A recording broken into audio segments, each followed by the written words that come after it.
प्रचंड है, बल है, बलवान है, क्रांति का संकल्प है, विकास में विश्वास है, नीतियों की राजनीति है, विचारों पर प्रहार है, वर्तमान है, इतिहास है, विपक्ष की हुंकार है, वादों पर विवाद है, चुनौतियों का अंबार है, राष्ट्र की है ये पुकार, अब की बार किसकी सरकार। इलेक्शन की हर खबर से रहिए बाखबर, देखते रहिए इलेक्शन एक्सप्रेस, रोजाना रात 8:26 पर, रात्रि 12:30 बजे, सिर्फ। राधे राधे। भारत माता की, भारत माता की। मैं ब्रज क्षेत्र के सभी देवी देवताओं को श्रद्धा पूर्वक प्रणाम करता हूं। मैं आज आपके पास विशेष रूप से आया हूं। मैं पहले भी आता हूं, आता रहा हूं, जहां जहां पहुंच सकता हूं पहुंचता हूं। लेकिन पहले जब मैं आता था तो कुछ देने के लिए आता था, कुछ लेकर के आता था, कोई योजना लेकर के आता था, किसी के उद्घाटन के लिए आता था।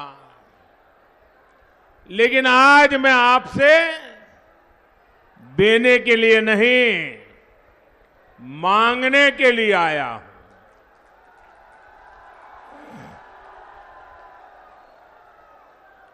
मैं आपसे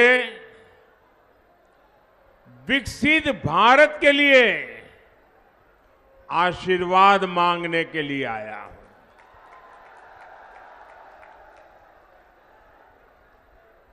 आप मुझे बताइए,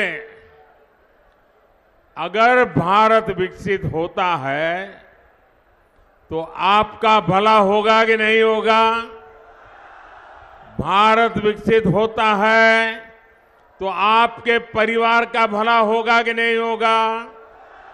भारत विकसित होगा तो आपके बच्चों का भला होगा कि नहीं होगा?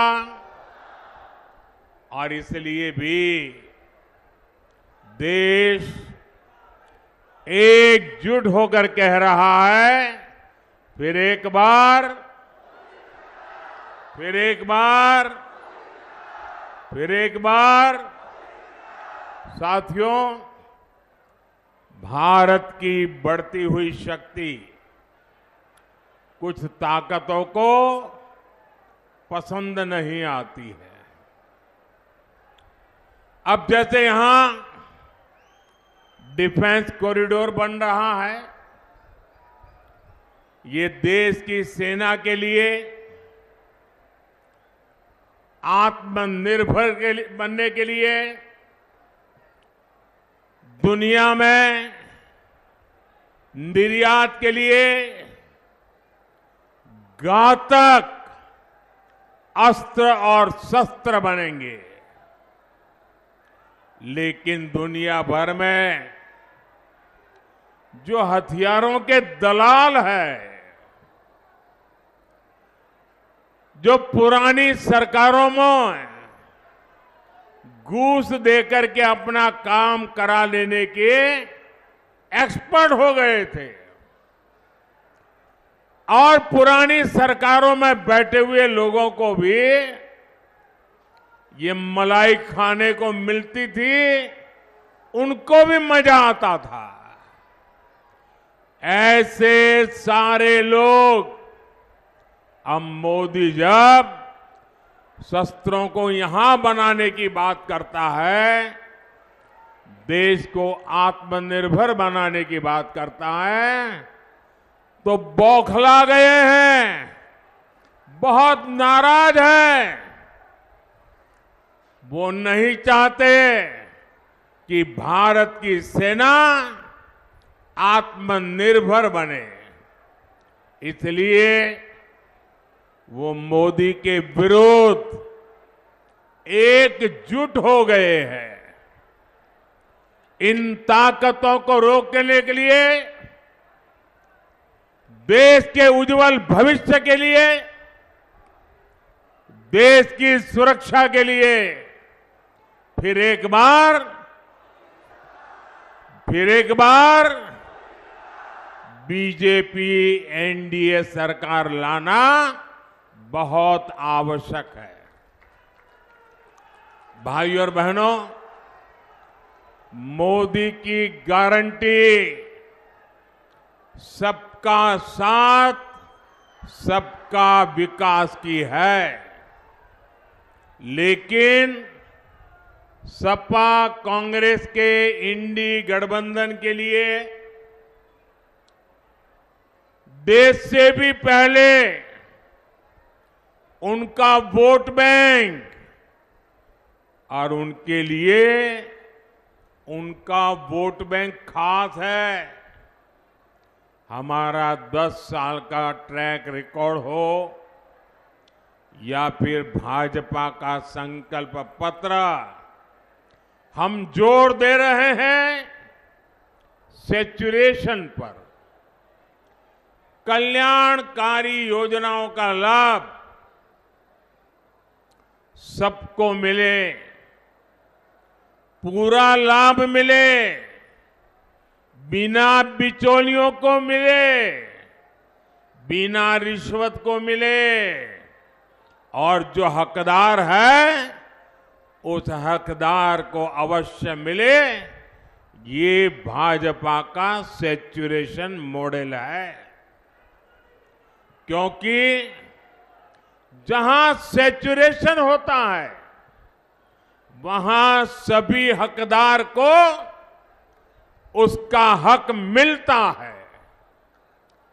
हमारा सेक्युलरिज्म भी वही है कि बिना भेदभाव के लिए जो भी योजना जिसके लिए बने, बिना धर्म जाति भेदभाव सबको मिलना चाहिए।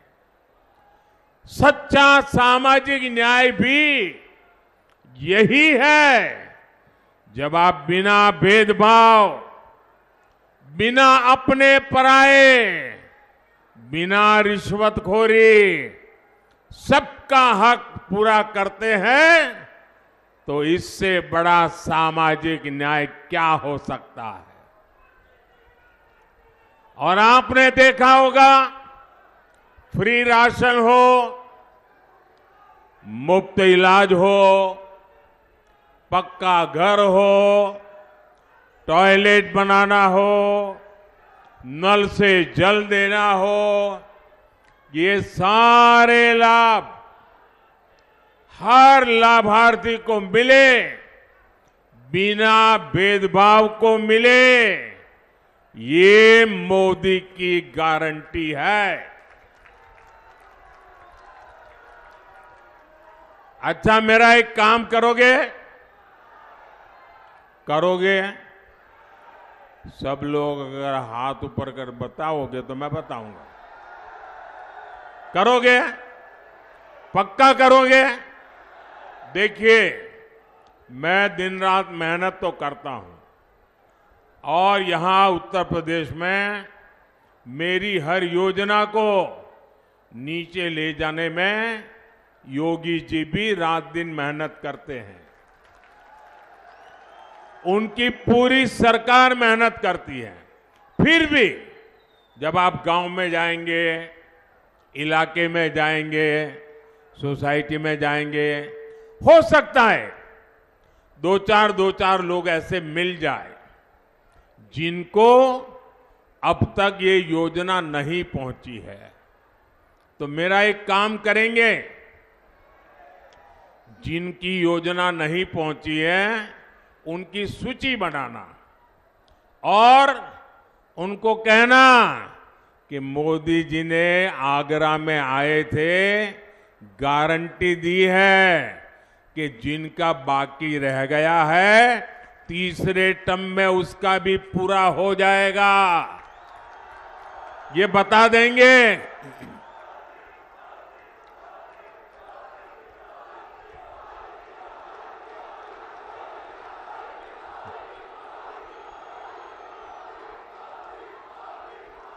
और आप देखिए, मेरे लिए तो आप सभी मोदी ही है,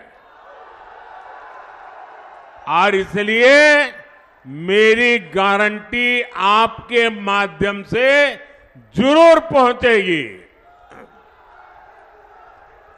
साथियों, जब एक के बाद एक गरीब के सशक्तिकरण के हम काम कर रहे हैं, गरीब को गरीबी को परास्त करने के लिए मजबूत कर रहे हैं, एक ऐसा मॉडल है जिस मॉडल की आज दुनिया के लोग चर्चा कर रहे हैं, क्योंकि हमने जो रास्ता अपनाया है, हमने जो मॉडल अपनाया है, उससे आज देश में 25 करोड़ देशवासी जो गरीबी की जिंदगी जीते थे, वो गरीबी से बाहर निकले हैं। साथियों, मोदी हमारे देश में हमने तुष्टीकरण की राजनीति बहुत देखी है। तुष्टीकरण की राजनीति ने के देश को टुकड़े टुकड़ों में बांट के रख दिया है। तुष्टीकरण की राजनीति ने सच्चे और ईमानदारों के हक को डुबोया है, और इसलिए अब मोदी तुष्टीकरण को समाप्त करके संतुष्टीकरण की ओर आगे बढ़ रहा है। हमारा रास्ता तुष्टीकरण का नहीं है, हमारा रास्ता संतुष्टीकरण का है। सबका साथ सबका विकास, ये मंत्र भी उसी तुष्टीकरण का महामार्ग है। लेकिन सपा कांग्रेस का इंडी गठबंधन घोर तुष्टीकरण में जुटा है। 24 के चुनाव में कांग्रेस ने जो मैनिफेस्टो जारी किया है, उस पर 100%, और ये मैंने पहले ही दिन कहा था, आज नहीं कह रहा हूं, कांग्रेस के इस बार के मैनिफेस्टो पर 100% मुस्लिम लीग का थप्पा लगा हुआ है, मुस्लिम लीग की छाप है। कांग्रेस का पूरा मैनिफेस्टो सिर्फ वोट बैंक को मजबूत करने के लिए समर्पित है। हमारा मैनिफेस्टो देश को मजबूत करने के लिए समर्पित है। साथियों, आजादी के बाद से ही ये स्पष्ट हो गया है कि भारत में धर्म के आधार पर कभी भी आरक्षण नहीं दिया जाएगा। ये संविधान सभा में चर्चा करने के बाद तय हुआ है। संविधान सभा में जो चर्चा हुई थी, जिसको बाबा साहब आम्बेडकर ने लिखा था, बाबा साहब आम्बेडकर की इच्छा थी, यही संविधान की मूल भावना है, यही सामाजिक न्याय है कि भारत में धर्म के आधार पर भारत का संविधान आरक्षण की सहमति नहीं देता है। लेकिन कांग्रेस एक ऐसी पार्टी है जो आए दिन बाबा साहब का अपमान करती है, संविधान का अपमान करती है और सामाजिक न्याय की तो धज्जियां उड़ा देती है, लीरे लीरे उड़ा देती है। इसी कांग्रेस ने कभी कर्नाटका में, कभी आंध्र प्रदेश में, कभी अपने घोषणा पत्र में बार बार धर्म के आधार पर आरक्षण की वकालत की। देश का संविधान, देश की अदालतें कांग्रेस को ऐसा करने से बार बार मना कर चुकी है। उनकी हर बात को देश के न्यायपालिका ने ठुकरा दिया है और इसलिए अब कांग्रेस ने पिछले दरवाजे से खेल खेलना शुरू किया है। एससी, एसटी, ओबीसी के आंख में धूल झोंक करके पाप करने के रास्ते बनाने का काम किया है। अब कांग्रेस ने ठान लिया है कि वो धर्म के आधार पर रिजर्वेशन लाकर रहेगी और इसके लिए कांग्रेस ने तरीका निकाला है। जो ओबीसी का कोटा है, 27% का जो ओबीसी का कोटा है, क्योंकि मैं भी उस समाज से आता हूं इसलिए मुझे उसकी पूरी बराबर जानकारी है।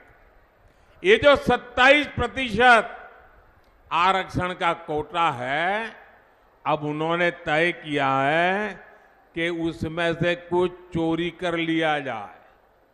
27% में से चोरी कर लिया जाए, छीन लिया जाए, चुपचाप छीन लिया जाए और धर्म के आधार पर आरक्षण दे दिया जाए। क्या आपको ये मंजूर है? ये आप सहन कर सकते हैं? ये आप स्वीकार कर सकते हैं? देखिए कर्नाटका ने क्या किया। कर्नाटका ने, वहां की कांग्रेस की सरकार ने रातों रात कर्नाटका में जितनी भी मुस्लिम जातियां हैं, छोटी मोटी, धनी, पढ़ी लिखी, सभी जातियों को रातों रात एक कागज पे थप्पा मारकर उनको ओबीसी बना दिया, रातों रात। और उनको कह दिया कि जो 27% है ना, अब आप उसके मालिक हो, जाओ लूट लो। ओबीसी के हक पर डाका डाला है। ये डाका है कि नहीं है? ये डाका है कि नहीं है? जरा पूरी ताकत से बताइए भाई, ये डाका है कि नहीं है? जरा इधर से माताएं बहनें बताइए, डाका है कि नहीं है?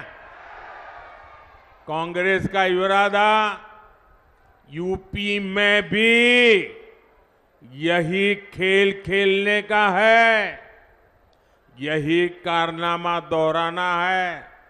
देश में जहां जहां मौका मिले ये पिछले दरवाजे से चोरी छिपी से ओबीसी का हक लूट लेना, एससी का हक लूट लेना, एसटी का लूट लेना और उनको दे देना। और इसमें उसे समाजवादी पार्टी का पूरा साथ मिल रहा है।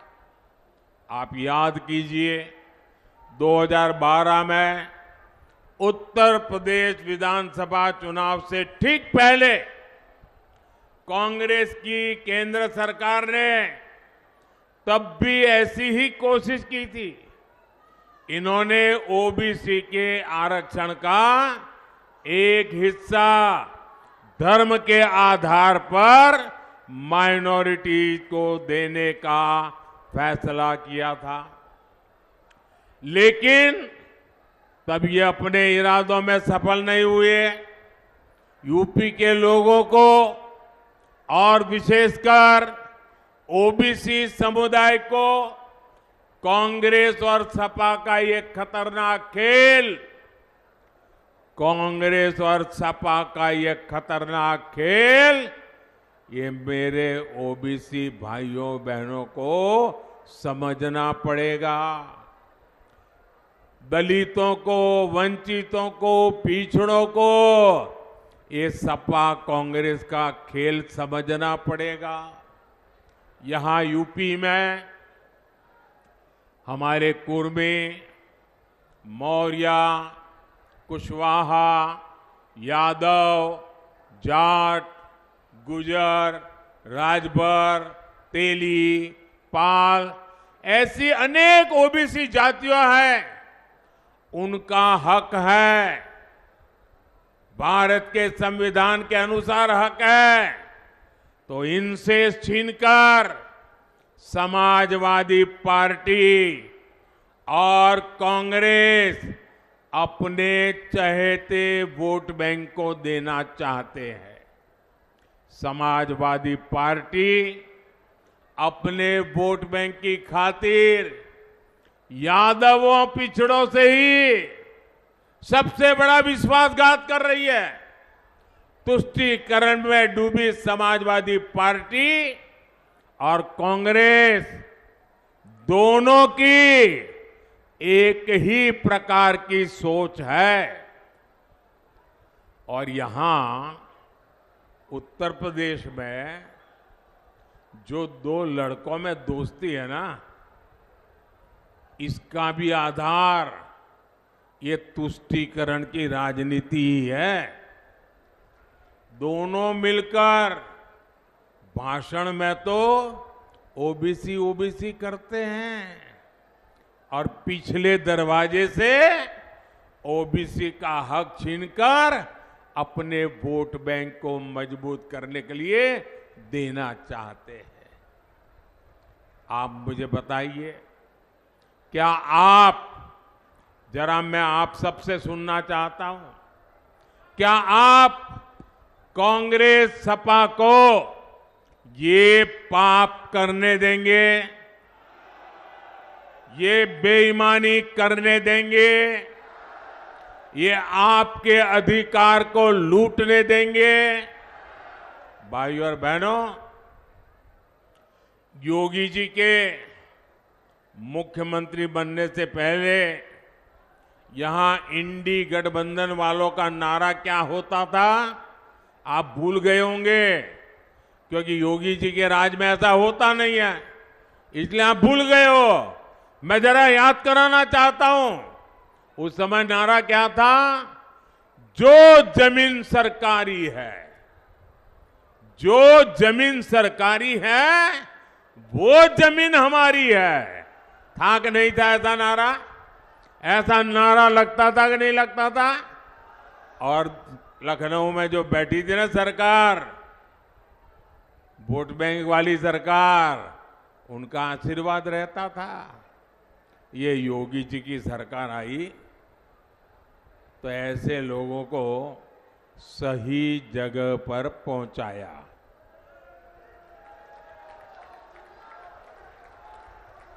लेकिन साथियों, अब कांग्रेस और इंडी गठबंधन वालों का नया प्लान सामने आया है। और ये नया प्लान क्या है, ये याद रखेंगे आप लोग? घर घर पहुंचाएंगे नया प्लान।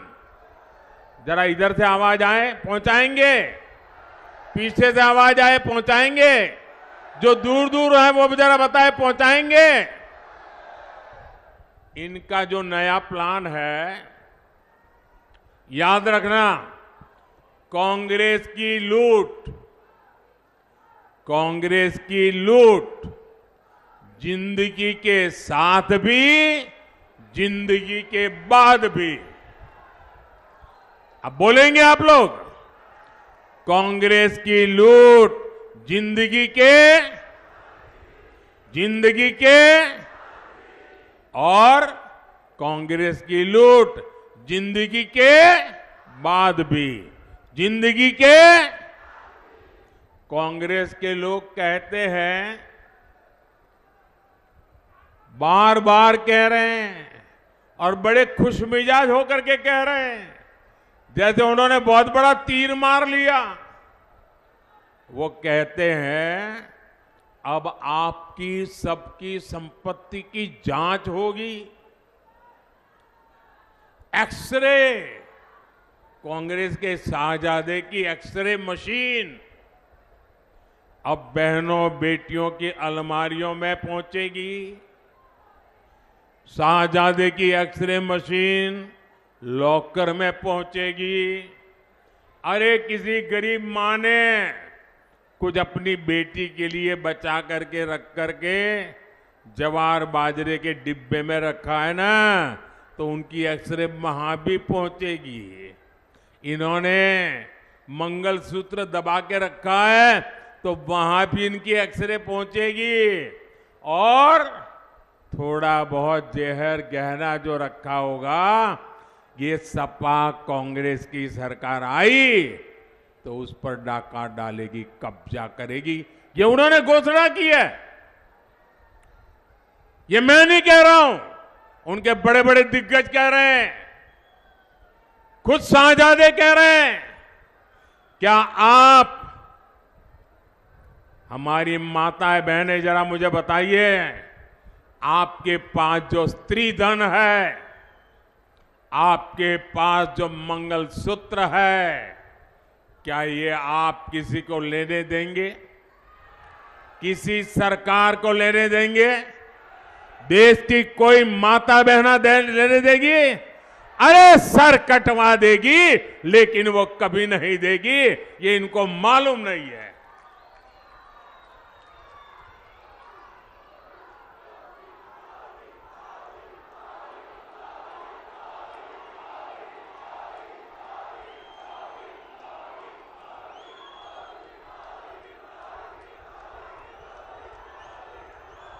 साथियों, आपसे आपकी संपत्ति छीनने की कांग्रेस और इंडी गठबंधन की योजना सिर्फ इतने पर नहीं रुकती है।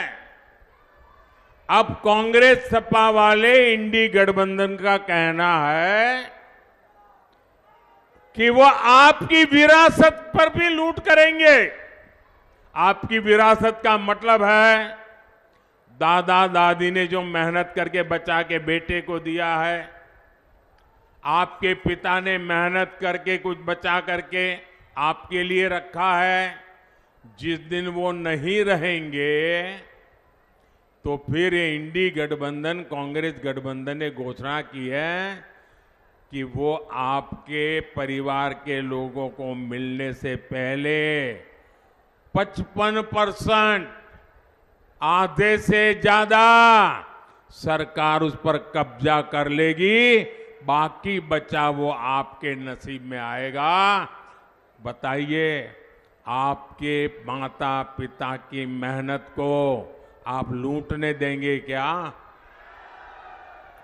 यानी आज जो संपत्ति आप आने वाली पीढ़ियों के लिए जोड़ रहे हैं, आपके बाद उस पर भी ये लोग आधे से ज्यादा टैक्स लगा करके लूटना चाहते हैं।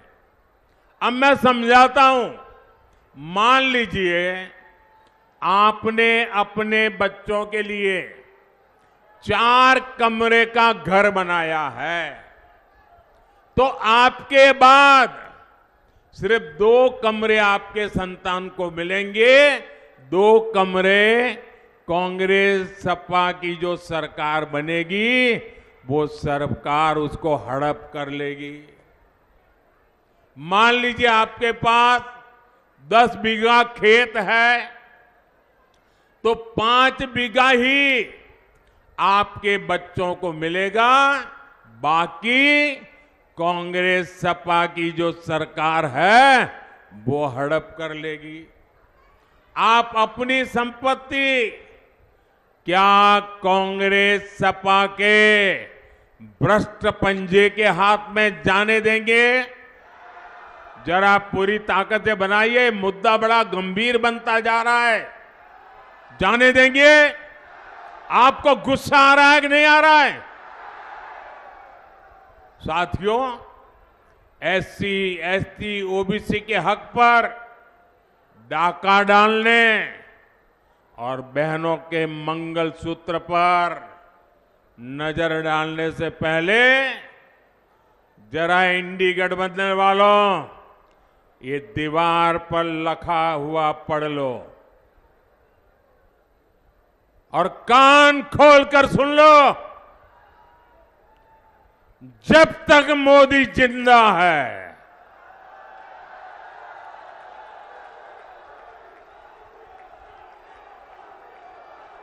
ऐसा कोई भी पाप करने से पहले आपको मोदी से निपटना पड़ेगा।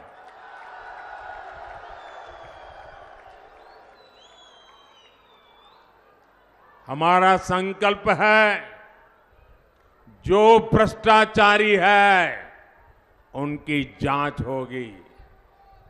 जिन्होंने गरीबों को लूटा है, वो लूट का पैसा गरीबों को वापस मिलेगा। ये जो भ्रष्टाचारी है, इनके पास जो लूट का पैसा है निकल रहा है, जो बंगले गाड़ियां जब्त हो रही हैं, ये जनता को कैसे लौटाया जाए, इस पर मोदी तेजी से काम कर रहा है, रास्ता खोज रहा है। ये माताओं बहनों की बचत पर नजर गड़ाए हुए हैं, लेकिन मोदी माताओं बहनों को संपत्ति का हकदार बनाने में मैं आपका चौकीदार बन के खड़ा हूं। बीते 10 वर्षों में मोदी ने 4 करोड़ पक्के घर बनाए हैं। इनमें से 3 करोड़ से अधिक पक्के घर माताओं बहनों के नाम मिले हैं। ये मेरी माताओं बहनों की ताकत है। मोदी ने बहनों के जनधन बैंक खाते खुलवाए ताकि सरकारी लाभ का सीधा पैसा घर की माता बहन के खाते में जाए।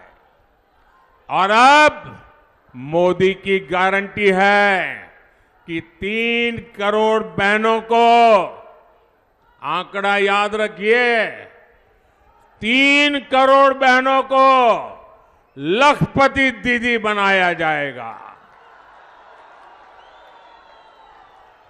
आज देश का युवा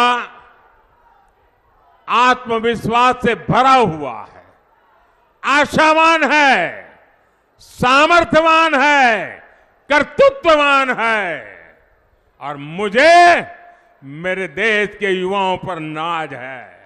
मैं दुनिया में जाता हूं ना, तो मुझे लोग पूछते हैं, मोदी जी इतने बड़े बड़े काम, इतने बड़े बड़े सपने। मैंने कहा इस सपनों की ताकत मुझे मेरे देश के नौजवानों से मिलती है, उनके सामर्थ्य से मिलती है। आज देश में नए नए अवसर बन रहे हैं, नए नए सेक्टर खुल रहे हैं। युवाओं की हर आकांक्षा का ध्यान हमारी सरकार रख रही है। युवाओं की सहायता के लिए मुद्रा लोन है, स्किल इंडिया मिशन है, स्टैंड अप इंडिया मिशन है। हमारी नौकरियों में गैर जरूरी इंटरव्यू खत्म कर दिए। हमने स्थानीय भाषाओं में परीक्षाओं का प्रावधान किया। हमने सरकारी व्यवस्थाओं को फेसलेस बना दिया। साथियों, दूसरी तरफ कांग्रेस है जिसने आजादी के बाद से ही भाई भतीजावाद को बढ़ाया, युवाओं की क्षमता को बर्बाद किया। अभी इसका ताजा प्रमाण मिला है, आप जरा सुनिए और लोगों को बताइए। शायद आज आपने अखबारों में भी पढ़ा होगा, ताजा प्रमाण मिला है। हमारे पड़ोस में राजस्थान में, वहां कांग्रेस की सरकार थी। कांग्रेस के अपने लोगों ने कांग्रेस के मुख्यमंत्री के करीबी ने कल एक बड़ा चौंकाने वाला खुलासा किया है और सार्वजनिक रूप से किया है और अभी तक कांग्रेस के मुंह पर ताले लगे हुए हैं। वो कह रहे हैं कि पेपर लीक यानी नौजवानों के भविष्य के साथ इतना बड़ा खिलवाड़। वो कहते हैं कि राजस्थान में जो पेपर लीक हुआ वो पेपर लीक में गहलोत सरकार, कांग्रेस के गहलोत की सरकार खुद शामिल थी और कोई और नहीं कह रहा है। जो कांग्रेस के मुख्यमंत्री के कार्यालय में काम करने वाले सज्जन थे वो कह रहे हैं। आप बताइए मेरे नौजवानों, इससे बड़ा पाप, इससे बड़ा धोखा मेरे देश के युवाओं के साथ नहीं हो सकता है। यानी राजस्थान में अब कांग्रेस का ही पेपर लीक हो गया है। यही कांग्रेस की सच्चाई है। इसलिए देश के युवाओं को, हमारे फर्स्ट टाइम वोटर्स को कांग्रेस से बहुत सतर्क रहना है। भाइयों और बहनों, भाजपा सरकार की पहचान ही अच्छी सड़कें, आधुनिक रेल लाइन, मेट्रो सुविधाएं, कोविड में वैक्सीन की व्यवस्था, 80 करोड़ लोगों को मुफ्त राशन, 70 साल से ऊपर के लोगों के लिए आयुष्मान कार्ड। हम आगरा, फतेहपुर सीकरी सहित इस पूरे क्षेत्र को पूरी दुनिया के निवेशकों और पर्यटकों के लिए आकर्षक बनाने में जुटे हैं। आप याद रखिएगा, ये जो अयोध्या में प्रभु राम मंदिर के दर्शन के लिए लोग आ रहे हैं ना, लाखों लोग आ रहे हैं। काशी में जो कॉरिडोर बना है, लाखों लोग आ रहे हैं। आप मान के चलिए, वो निकलते हैं अयोध्या आने के लिए, वे निकलते हैं काशी के लिए आने के लिए, लेकिन वो जरूर आगरा आकर के जाते हैं। और इसलिए यहां का टूरिज्म तो बढ़ने ही बढ़ने वाला है। आपको तो एक हाथ में 2-2 लड्डू है। आप याद रखिएगा, आपका वोट एसपी सिंह बघेल जी और राजकुमार चाहर जी को तो मिलेगा ही, लेकिन जब आप वोट उनको देंगे ना तो उनको तो मिलेगा ही, लेकिन ये वोट मोदी को भी मिलेगा। तो आप मोदी को वोट देंगे, पक्का देंगे। और इसलिए 7 मई को कुछ समय अपने इस सेवक के लिए जरूर निकालना। कितनी ही गर्मी क्यों न हो, कितनी ही शादियां क्यों न हो, कितने ही निजी काम क्यों न हो, लेकिन जब मैं इतनी मेहनत करता हूं, दिन रात मेहनत करता हूं, तो मतदान के दिन मेरा आपसे कुछ समय मांगने का हक बनता है कि नहीं बनता है? मैं इतना तो मांग सकता हूं कि नहीं मांग सकता हूं? मैं देशवासियों से इतना तो मांग सकता हूं ना कि आप देश के लिए 1-2 घंटे निकालिए, गर्मी हो तो भी निकलिए, मतदान कीजिए। मतदान कराएंगे।